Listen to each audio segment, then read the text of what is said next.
Bonjour à toutes et à tous, bienvenue à ce 202e briefing, éclairage sur l'actualité, donc votre rendez-vous du jeudi.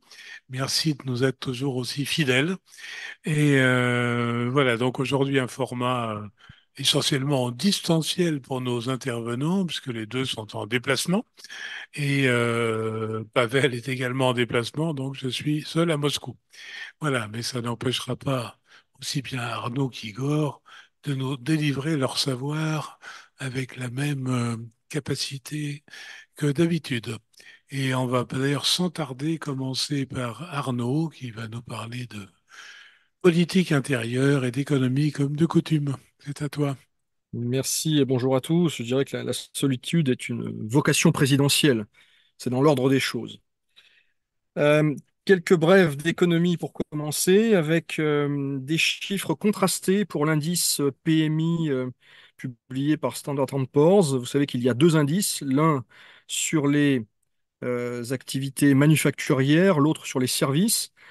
Euh, En ce qui concerne le mois de mai, que voit-on en Russie? On voit une très forte activité industrielle dans le secteur manufacturier. 54,4 points, c'est très élevé, c'est plus, légèrement plus que le mois dernier.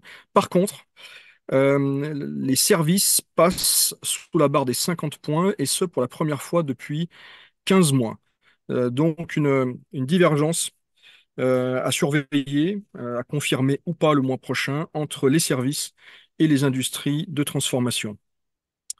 Un autre chiffre intéressant, celui des revenus du budget fédéral tirés des hydrocarbures pour le mois de mai, toujours. 794 milliards de roubles, c'est-à-dire à peu près 8 milliards d'euros en mai. C'est moins qu'en avril. On était à 1150. Par contre, c'est plus que ce qui avait été budgété, 667, et c'est 40% de plus qu'à la même période de l'année 2023.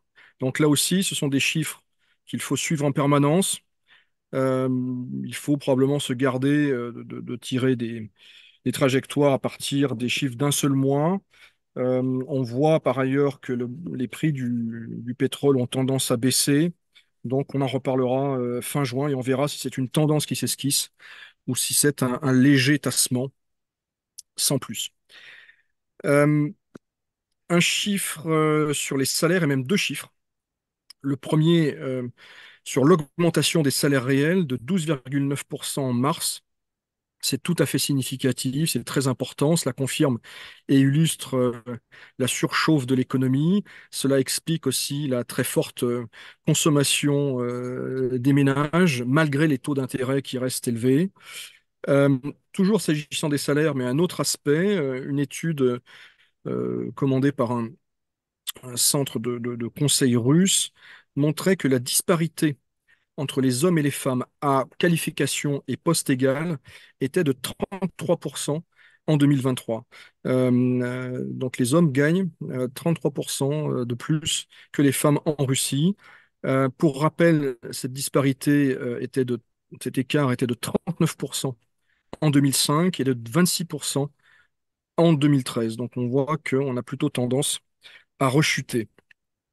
Enfin, Monsieur Chokhin, qui est le directeur du RSPP, l'équivalent du MEDEF russe, eh bien, il a émis des critiques contre le projet de réforme fiscale dont je vous ai parlé la semaine dernière, dans un entretien publié le 3 juin dans le quotidien RBK. Il estime notamment que le nombre de tranches envisagées, 5, est trop important et que le taux d'imposition à 22% est trop élevé, ce qui reste évidemment songeur tout contribuable français. Le RSPP suggère de revenir plutôt d'instaurer un système à trois tranches, de garder l'ancien système pour les deux premières, à 13 et à 15. En d'autres termes, les revenus inférieurs à 5 millions seraient taxés à 13%, celles au-delà de 5 millions à 15%, et celles au-delà de 50 millions, ce qui représente quand même 500 000 euros par an, euh, serait taxé à 18. Donc voilà pour les contre-propositions du RSPP qui, je pense, ont peu de chances d'être entendues par le législateur. J'en viens maintenant aux nouvelles politiques avec une Une déclaration qui vient de tomber et qui n'est pas inintéressante, me semble-t-il. Elle a été faite par M. Balitsky, qui dirige côté russe la région de Zaporogié, et il a annoncé la création prochaine d'un nouveau district fédéral qui devrait s'appeler Nouvelle-Russie et qui inclurait les 4 régions annexées en septembre 2003 par la Russie. Donc, dossier à suivre. Et c'est un élément de plus dans le dossier ukrainien qui évolue évidemment tous les jours. Euh, L'autre événement significatif de ces derniers jours, ou plutôt la série d'événements, ce sont les changements à la tête de plusieurs régions. On en a déjà évoqué quelques-unes la semaine dernière. Ce processus se poursuit. Donc après le gouvernement fédéral, après l'administration présidentielle, eh bien c'est au tour des régions, en tout cas de certaines d'entre elles, de connaître des changements au-delà de celles concernées par la promotion de leur gouverneur au gouvernement fédéral. Euh, euh, Par exemple, Madame Komarova, qui dirigeait le district autonome des Khanty-Mansiysk, qui est important en Russie. Pourquoi? Parce que c'est la principale région de production gazière et pétrolière. Eh bien, elle était en poste depuis 2008. Elle a remis sa démission. Euh, Tout aussi important, Monsieur Azarov, Dmitri, qui était en poste à Samara depuis 2018, réélu l'année dernière. Il est remplacé et il part dans des conditions assez difficiles pour lui, hein, ces derniers mois. Plusieurs arrestations avaient eu lieu dans son entourage, donc sa réélection l'année dernière ne l'a pas aidé et il part par la petite porte. Il est remplacé, et c'est également intéressant, par Monsieur Fedorichev. Pourquoi c'est intéressant? Parce que c'est l'ancien bras droit de Monsieur Alexei Dioumine, dont j'ai parlé la semaine dernière, ex-gouverneur de Toula, qui a pris du grade. Eh bien, que voit-on? Eh bien, son plus proche collaborateur, son homme de confiance, prend une région, et c'est peut-être le début d'un réseau Diomine à l'échelle régionale. Enfin, et c'est de loin le signal le plus intéressant, c'est la nomination d'Andrei Turchak à la tête de la République de l'Altaï. Monsieur Tourtchak, j'en avais parlé lors de précédents briefings, il était l'une des étoiles montantes de la scène politique russe.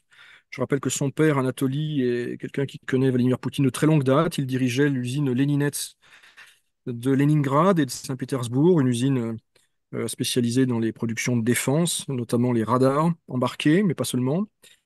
Le fils Andrei, donc, ces dernières années, avait été promu numéro 2 du Conseil de la Fédération, le Sénat russe, ce n'est pas rien. Il était également le numéro 3 du parti ou numéro 2 du parti Russie Unie, ce n'est pas rien non plus.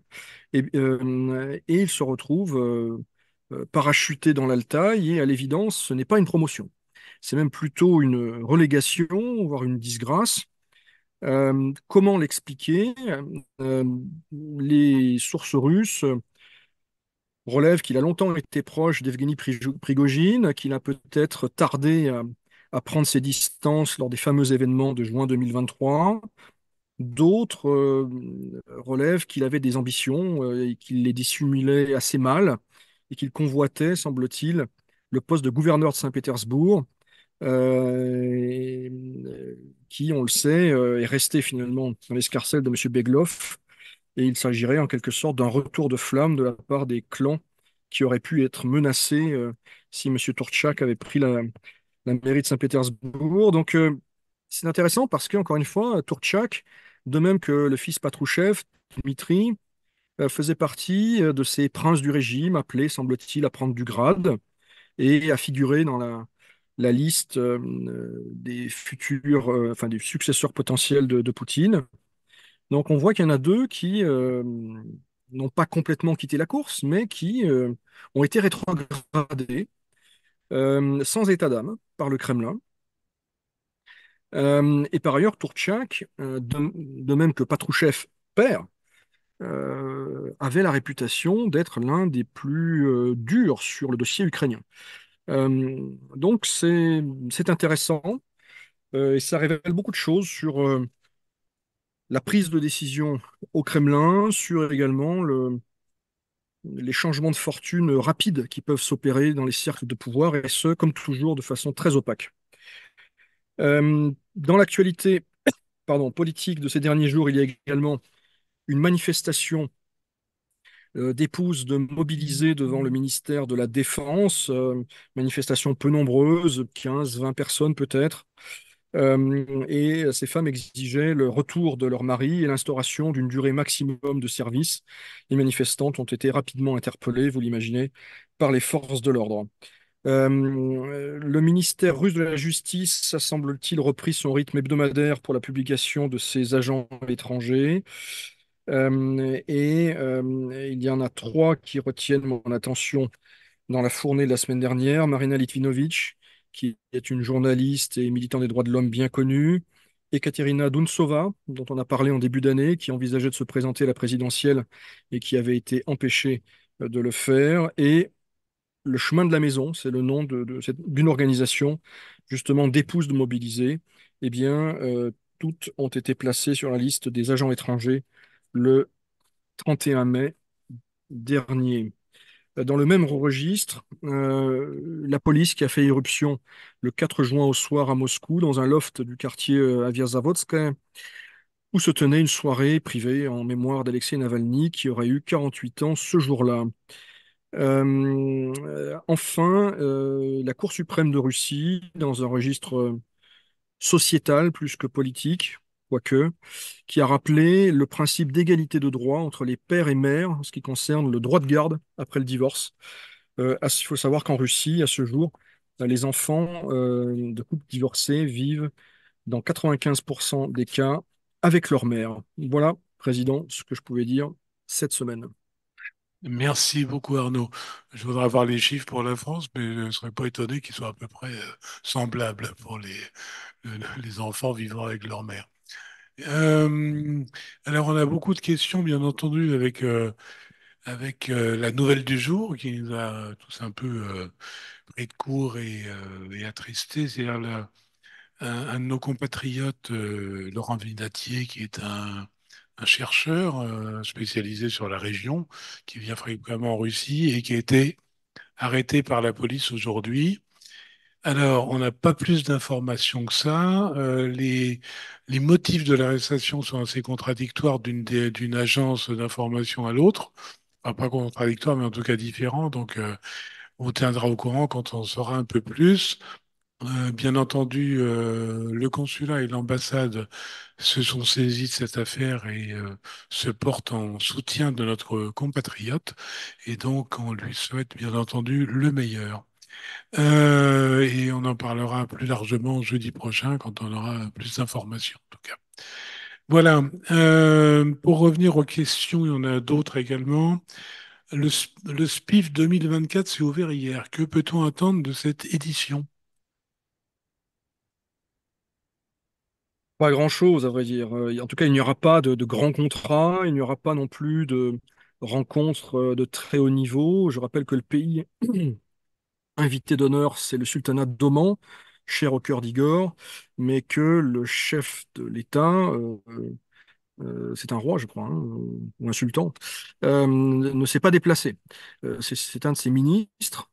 Par ailleurs, il y a deux présidents qui participeront à la session plénière, ceux du Zimbabwe et de Bolivie. Ce n'est pas totalement inintéressant, mais évidemment, en termes de représentativité et d'intérêt pour l'économie russe, ce n'est pas tout à fait la même chose que d'inviter un président chinois, un premier ministre indien, un président français ou d'autres, ou un président du Conseil italien, comme ce fut le cas au cours des années 2010. Donc, ça installe le Forum de Saint-Pétersbourg dans une nouvelle normalité, une nouvelle réalité en tout cas, une réalité de découplage avec les Occidentaux, en tout cas en termes symboliques, politiques, puisqu'on sait qu'il reste des flux malgré tout, certes largement amputés, mais ils existent encore. Donc un forum qui sera peut-être plus politique qu'économique, au sens où, et là j'empiète légèrement dans le domaine d'Igor, il y a eu une conférence hier de presse, ou plutôt voilà, une discussion entre Vladimir Poutine et les présidents de nombreuses agences de presse mondiales, y compris des agences occidentales. Et les sujets étaient plus liés à l'Ukraine, aux relations avec l'Occident, aux décisions des uns et des autres d'envoyer des instructeurs ou des troupes en Ukraine. Donc voilà un petit peu la tonalité générale. Je relève que la session plénière devrait être modérée cette année par Sergei Karaganov, qui est un politologue que l'on connaît bien, très connu en Russie et à l'étranger, et dont on avait parlé avec Igor au printemps 2023, parce qu'à l'époque, il avait défrayé la chronique en se prononçant en faveur de frappes nucléaires en Ukraine. Donc voilà une série de signaux qui convergent et qui témoignent d'un durcissement ou peut-être d'une volonté des Russes d'être pris au sérieux quand ils élèvent le ton. Merci beaucoup. S'il y a une question revient par rapport au début de ton intervention, as-tu une idée pourquoi les services sont en baisse? Est-ce qu'il y a des C'est pas clair. explications? Pour l'instant, on n'a pas la décomposition de cet indice. Il faudra voir. Encore une fois, c'est une très légère baisse, hein, 49,8, c'est voilà, c'est presque au niveau médian de 50. Il faudra voir dans le détail. On n'a pas pour l'instant ce détail. Il faudra voir si ça se poursuit surtout en juin et en juillet ou si on est sur un épiphénomène, ce qui peut arriver aussi, hein. On ne dégage jamais de tendance à partir des chiffres d'un seul mois. Merci beaucoup. Eh bien, Igor, ça va être à toi. Donc, on t'écoute sur ta partie habituelle, diplomatie internationale et tout ça. C'est à toi. Merci, Président. Bonjour à tous. Je vais donc commencer du côté de l'aide à l'Ukraine. Pas grand-chose, à vrai dire. M. Zelensky a donc fait une tournée, comme je l'ai dit la semaine dernière, en Europe. Il y a eu la signature d'un accord de sécurité bilatéral entre l'Ukraine et la Norvège d'une part et entre l'Ukraine et l'Islande d'autre part. Donc, il continue à engranger ces accords de sécurité bilatérale avec de nouveaux pays. Euh, il y a également la Cour des comptes aux États-Unis qui a publié un rapport sur l'état des lieux de l'aide à l'Ukraine du côté américain, un petit peu voir où est-ce qu'on en est après plus de 2 ans de conflit. Alors, lorsque l'on prend les différents postes budgétaires, à savoir l'argent budgété pour le Pentagone, l'argent budgété pour l'Agence américaine de l'aide au développement, USAID, l'argent budgété pour les différentes autres agences fédérales à travers lesquelles les Américains délivrent cette aide financière ou sous une autre forme quelle qu'elle soit, et l'aide financière octroyée à travers le canal de l'Agence américaine pour la santé, on arrive à pas loin de 200 milliards de dollars déjà engagés. Et ça, évidemment, c'est à fin 2023 et l'exercice 2024 n'est pas entièrement comptabilisé puisqu'il n'est pas encore épuisé. Donc évidemment, une somme parfaitement astronomique. La Suisse, justement, sur l'aide à l'Ukraine, et ce qui me permettra de faire le lien avec la conférence pour la paix qui va se tenir en Suisse dans quelques jours, le Conseil des États, hein, qui est la chambre haute du Parlement suisse, a rejeté lundi la création d'un fonds qui aurait permis à l'Ukraine de recevoir 5 milliards de francs suisses d'ici 2030 et au ministère suisse de la Défense 10 milliards de francs suisses d'ici 2030, avec un rejet assez clair, hein, 28 voix contre 15. Et donc, à voir si jamais un nouveau projet va être soumis d'ici quelques jours ou si c'est un non net et définitif, ça évidemment, on ne sait pas encore. Alors, cette conférence pour la paix, elle s'approche, hein, je rappelle qu'elle va se tenir les 15 et 16 juin. Les pays en Suisse, donc les pays qui aujourd'hui ont décidé de ne pas y participer, je l'ai dit la semaine dernière, donc parmi les grands pays, entre guillemets, hein, évidemment, la Chine et le Brésil ont fait savoir qu'ils n'enverraient personne. L'Arabie Saoudite leur a emboîté le pas, de même que l'Afrique du Sud. L'Inde a annoncé qu'elle participerait, mais elle ne sait pas encore à quel niveau se faire représenter. Il y a donc plus d'une centaine de pays qui devraient y assister, hein, 106 pays, si je ne me suis pas trompé dans le compte, sur les 160 qui ont été formellement invités.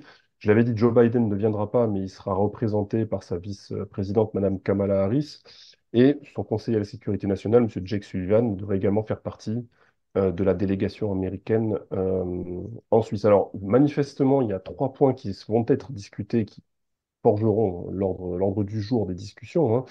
La sécurité nucléaire, et là c'est en lien évidemment avec la situation autour de la centrale de Zaporozhye qui continue évidemment d'être scrutée, hein. Monsieur Grossi continue de faire la navette entre la Russie et l'Ukraine à ce sujet-là. Euh, Probablement qu'on parlera aussi, évidemment, de nucléaire dans le cadre de ce conflit, hein. Tout à l'heure, Arnaud évoquait Sergei Karaganov et rappelait les principales thèses qu'il a, comment dirais-je, répandues au cours de ces derniers mois. Il y a la sécurité alimentaire comme deuxième point. Alors ça, c'est plutôt en lien avec la situation en mer Noire et la question des céréales. Un point que M. Zelensky donc, veut remettre à l'ordre du jour et qui fait partie de sa formule pour la paix, hein, qui, je rappelle, à l'origine comptait une dizaine de points, hein.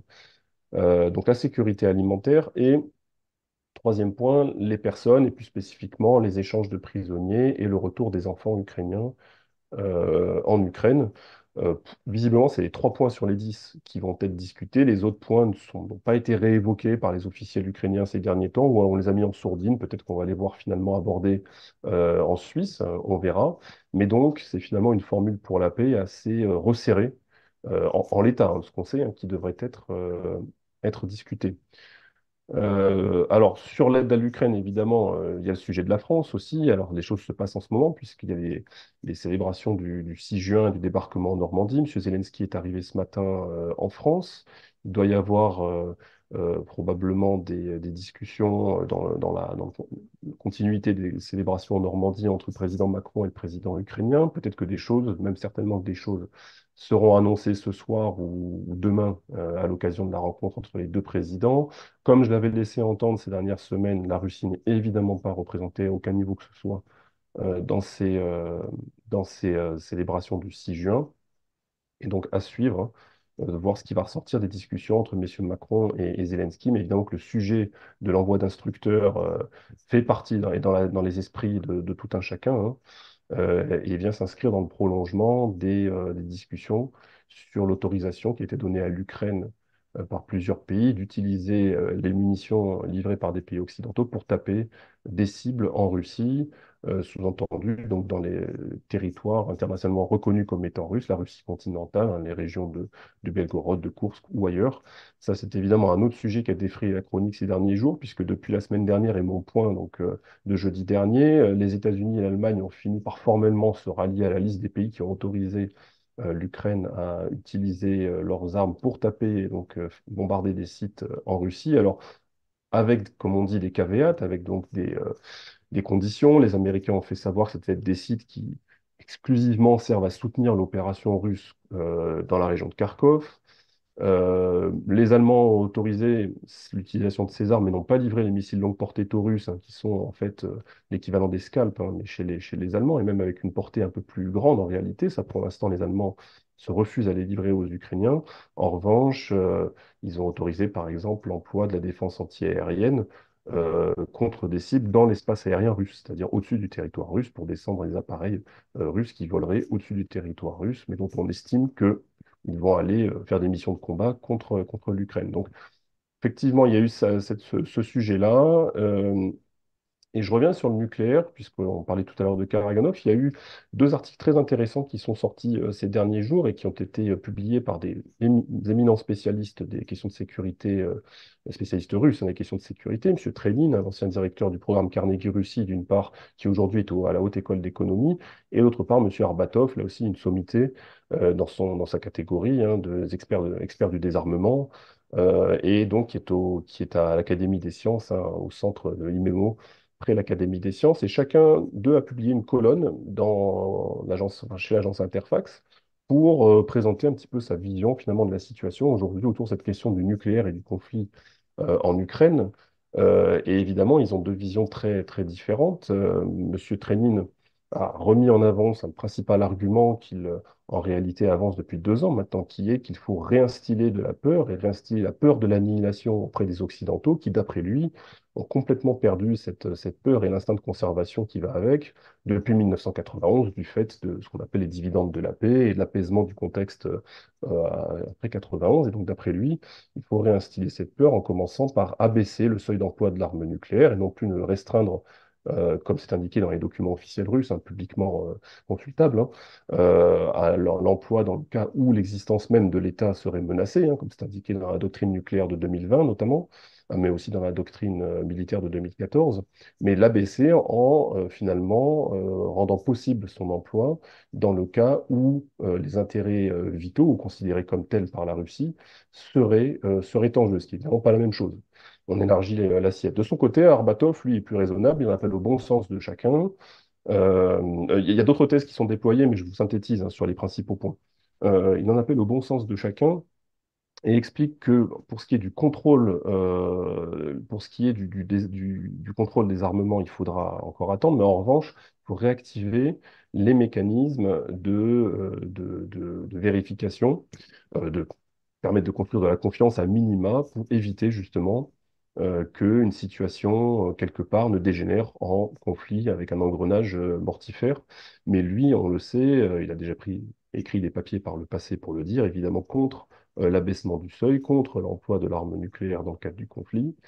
Et c'était intéressant de constater, donc de lire ces deux colonnes. Il y a un autre chercheur qui a publié un papier dans une autre revue, Profil, hein, qui est une très bonne revue de relations internationales, M. Souzlov, qui est une génération en dessous de Trénine et de Arbatov, et qui lui est plus quand même plus proche des positions de Trénine, et lui prône finalement la mise en œuvre d'une explosion nucléaire démonstrative en Nouvelle-Zélande, par exemple, pour édifier les opinions publiques spécifiquement en Occident, qui verront un champignon atomique comme ça se déployer, et qui se diront, bah, finalement, il faut peut-être lever le pied. En tout cas, c'est l'effet recherché qui serait recherché dans le cadre de cette mesure préconisée par M. Souzlov.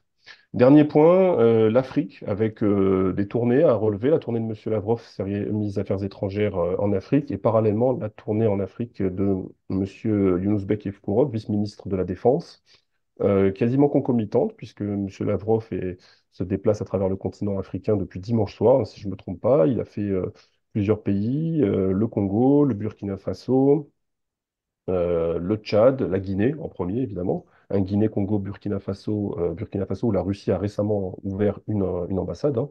Et le Tchad, évidemment, pays extrêmement sensible dans le Sahel, alors que M. Younouss Evkourov, parallèlement, a commencé son périple par la Libye avant de se rendre au Niger et de poursuivre au Mali. Et Vladimir Poutine, dans cette séquence africaine, hein, devrait s'entretenir probablement dans les heures qui viennent avec le président du Zimbabwe qui est arrivé il y a quelques minutes, hein, je crois, à Saint-Pétersbourg. Donc une séquence africaine assez intéressante. On a vu que M. Lavrov a essayé de promouvoir l'agenda aussi économique russe, hein. Il se livre aussi à un exercice de diplomatie économique. Il est accompagné par certains chefs d'entreprise et non des moindres dans sa délégation. Il était aussi accompagné de M. Bogdanov, hein, qui est envoyé spécial du président pour l'Afrique et le Moyen-Orient. Et donc dans cette grande tournée africaine, qui est la sixième tournée africaine pour Sergei Lavrov en 2 ans. Voilà, je m'arrête là, Gilles, pour cette semaine. Merci beaucoup, c'était passionnant comme toujours. Pas beaucoup de questions, il y en a une néanmoins. On demande la Russie a réclamé une réunion du Conseil de sécurité de l'ONU le 14 juin pour évoquer le feu vert des pays occidentaux à Kiev concernant les armements pour frapper le territoire russe. Pourquoi si tard? Alors, j'ai pas regardé s'ils l'avaient pas fait auparavant, mais bon, mieux vaut tard que jamais, à mon avis. C'est probablement ce qu'ils ont dû se dire, sachant qu'ils n'obtiendraient probablement aucun résultat concret hein, en déclenchant ça, en convoquant cette réunion. Mais c'est plus, évidemment, dans la logique de porter sur ce forum international, sur cette organisation internationale que sont l'ONU, les préoccupations russes hein, à l'égard de ces autorisations et évidemment les faire entendre auprès du reste du monde, hein, des pays africains dont je viens de parler notamment, mais également des pays en Asie ou autres, afin que cette préoccupation ne reste pas juste entre les Occidentaux et les Russes, hein, mais d'essayer voilà, d'internationaliser un peu ce problème. On sait que les Chinois et les Brésiliens, je l'ai dit la semaine dernière, sont très préoccupés évidemment par la tournure que prennent les choses, que dans leur plan de paix, alors c'est pas vraiment un plan de paix, mais en tout cas une déclaration commune en vue de provoquer une conférence pour la paix en Ukraine, il y a un point spécifique sur le refus de l'emploi de l'arme atomique, sur le fait de temporiser et de calmer les choses dans le conflit. Bon, voilà, les Russes essayent un petit peu à travers cette réunion, voilà, de raisonner avec avec cet avis-là. Merci beaucoup. Mais écoutez, ça va être la fin de ce 212e briefing. Alors, l'occasion de souhaiter d'excellentes vacances à Arnaud, qui a vacances bien méritées. Il va nous revenir bronzé et détendu après une quinzaine de jours dans un pays ensoleillé et avec beaucoup de lectures à rattraper, j'imagine. Donc, bonnes vacances, c'est bien mérité. Et merci encore pour toutes tes interventions. Igor également, merci à toi. Tu vas avoir la lourde charge dans les 2 semaines qui viennent d'assumer ce briefing tout seul. Voilà. En attendant, on se retrouve donc jeudi prochain pour un nouveau briefing. D'ici là, tenez bon. Cécile France-Russie se tient toujours à vos côtés. À bientôt.